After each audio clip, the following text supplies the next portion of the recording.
the business of lifestyle, where ambition meets alignment. Yeah. Hi guys, welcome back. So we are in my kitchen. For anybody who remembers when I came back from not being in the media and not being on social media for quite a long time, this was where I filmed my very first welcome back video. So it's kind of a spot that's got a place in my heart because it's my home. I'm going to give you on this episode a mini update, life update, because obviously we dropped bombs last week.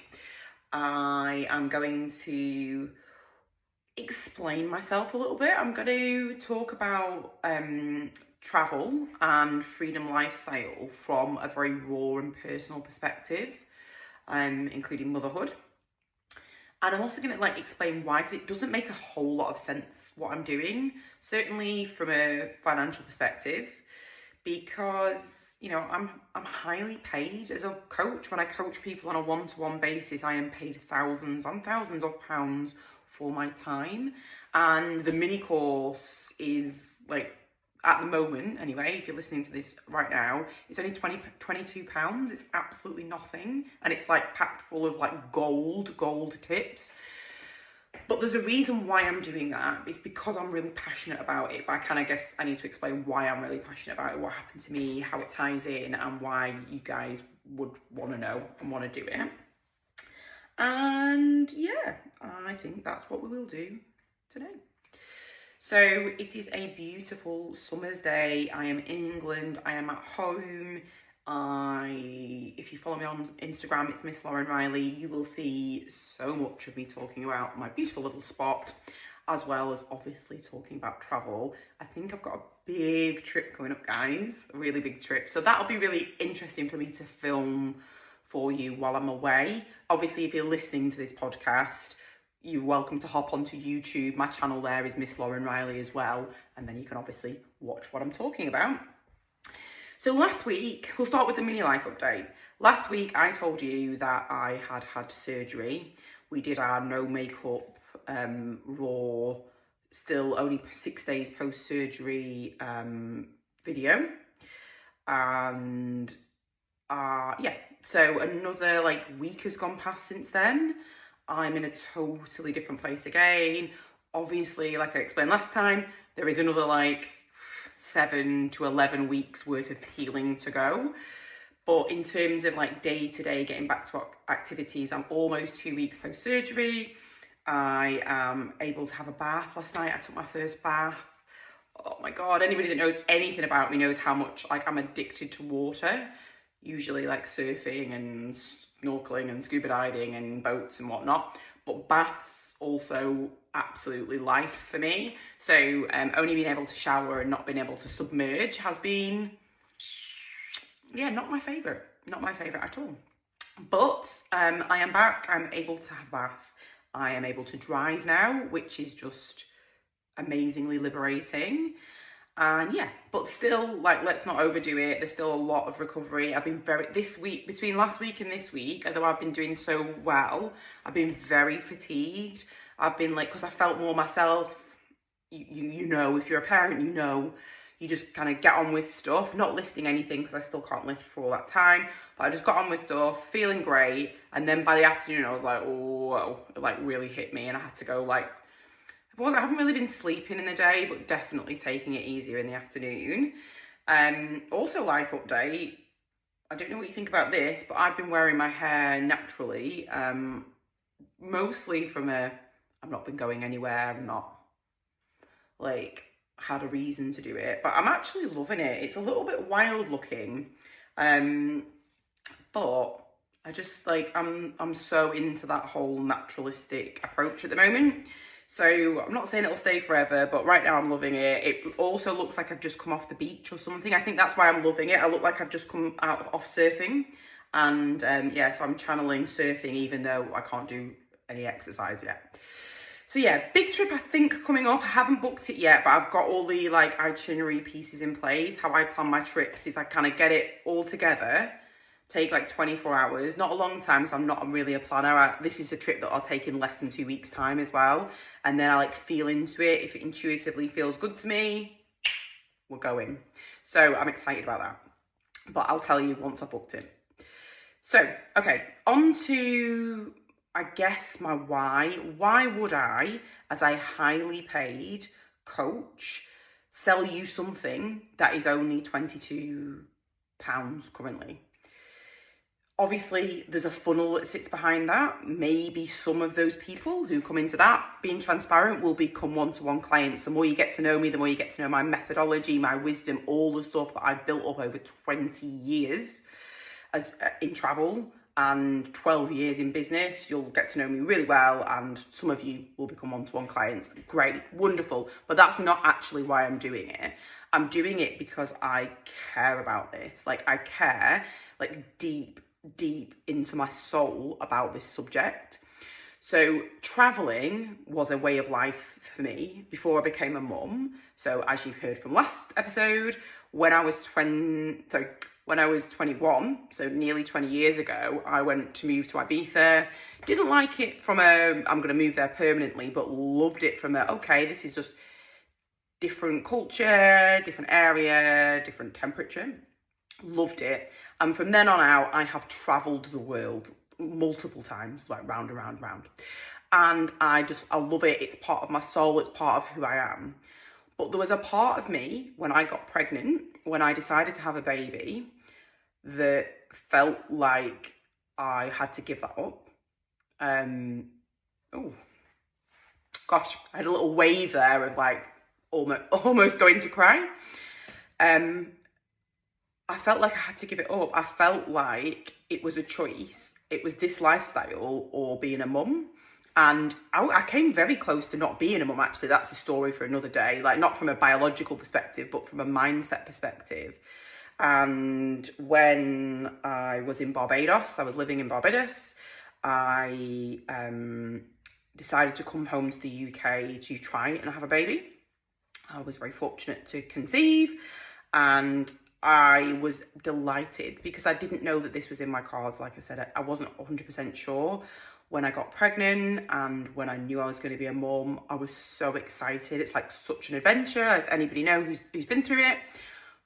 But there was this heavy feeling. And it never quite went away. And it was, and I actually, in my first trimester, I actually got quite bad, I would say, quite bad no, it's not postpartum depression, is it? Because I'd not yet had a baby, but first trimester depression, whatever that is, which is something I'd not really experienced before in that way. And I'm not saying it's just because of this. It was obviously hormonal. It was also based on the fact that at the time I was living in Scotland and it was raining all the time. It was very grey. I felt very sick. Yeah, there was lots of reasons, but there was this heaviness around, okay, my life is going to change. And I think that is natural. Because it is going to change, right? You're having a baby, that's it. Life is never going to be the same again. But there's this narrative that people kept feeding me, and I didn't realise I was being fed it until it was too late. So yeah, this narrative was, you are giving up something. You are not able to live this lifestyle. You will be praised henceforth as a mother if you sacrifice. If you give up what's important to you, then you will get the adoration of others as a parent. And that is a narrative that is toxic. It is probably predicated on other people's experiences, and it is not helpful now. And so many mums believe that that's what makes them a good mum. And of course, you've got to keep your baby healthy and happy. And there is, it's not an easy job being a mum. Anybody who's already gone down that road knows that. And I'm not here to say, well, there's this magic pill that makes it easy. But I am here to call out those people who tell you that you cannot do something because you're a mum. So in my case, it was travel. So anybody whose narrative is you cannot travel anymore because you are a mum, it's just not true. It's just not true, and I'm living, breathing, joyous proof of that. But for a long time, I just thought, okay, it's fine, don't worry, I'll still be able to go on holiday. And there is nothing wrong with going on holiday, by the way. But I thought I'll have 1 or 2 holidays a year, and that'll just have to be enough. And it wasn't. And I know that sounds like a deeply privileged statement, but there's something about travel that just, it like brings my soul to life. It lights me up in a way I can't describe. Experiencing different cultures. Yeah, I could talk about it all day long, but yeah, I believed I had to give it up, and I did for a long while. Well, not that long, but, and when I became a single parent as well, when I was very much overnight became responsible financially, emotionally, practically for this little person on my own, the first thought obviously was about her. But when I started to turn my attention to myself, that was one of my deepest fears, is like, oh my God, this lifestyle where I can travel a lot is going to be even further away. And the good news is it's completely accessible to you. It is completely accessible. And that is why I am so passionate about freedom lifestyle. That's why I've developed that mini course that you can buy for £22, even though it doesn't make much sense as a business model for me, because it teaches people how to do it in a very bite-sized way, very easily, and also without much money. That's the other thing about becoming a single parent. I didn't have much money, and I also thought that meant I couldn't do this, and you can. So I renamed the course this week because Freedom Lifestyle Mini Course, it was needing too much explanation. People were coming to me and asking me about like exactly what it was. So it's been renamed as how I travel for almost free, and you can too. Now there's more than just that in there, because there's tips about traveling and mindset and all of the things. But effectively, that's, I guess, the killer bit is how I'm doing this without much money. And yeah, so that was my biggest fear and how I managed to allay it. I will go on and do another episode about how I managed to allay it, and that's getting even deeper into my story. But for now, I suppose that's my why. I'm trying to keep these bite-sized because I could make them very, very long. And I am still post-surgery. I am still recovering. And also, you know, I want them to be value-packed and interesting and easy to fit into your life, because I guess you are like me. I'm very, very busy. I've had a very busy day today. I wanted to finish recording this for you, but I'm going to have an early night because that's one thing that I'm struggling with a little bit. Like I said earlier in the episode, post-surgery fatigue is the thing that I'm got the biggest issue with at the moment. But other than that, I'm doing really well. Next time I record one, I'll be like 3 weeks, I was going to say postpartum then, that would be nice, wouldn't it? 3 weeks post-surgery. And yeah, I'll be even more steps taken to healing. Have a great week, guys.